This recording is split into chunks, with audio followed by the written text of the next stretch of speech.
A day in my life, day 40. Bibili pala tayo hamakin ng saging. At syempre, bibili rin tayo ng kape.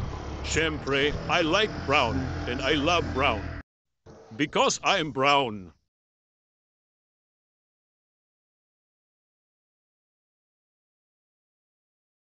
Yun na lang kambayaran na.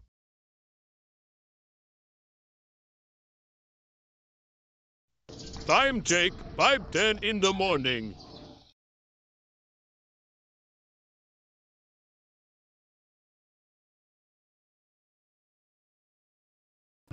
Paano mo nga ba makukuha yung balanse ng buhay? Yung hindi sobra, hindi kulang.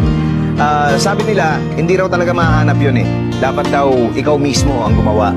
Maging mabait ka pero huwag kang magpapabuso. Magtiwala ka pero huwag kang magpapaloko. Makontento ka sa buhay pero huwag kang titigil na mapaganda ang buhay mo. Nandun ka lang sa gitna nung kumakapit at bumibitaw. Ang buhay daw, para kang nagbibisikleta.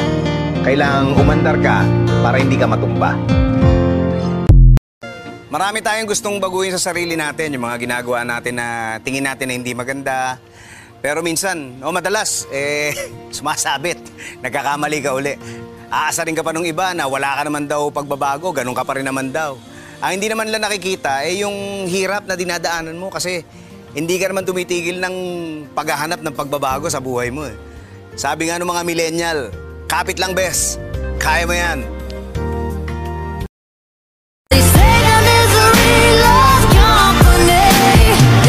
Lagi yung dandaan, matatapasan mo lang ang tagumpay, hindi ka susuko.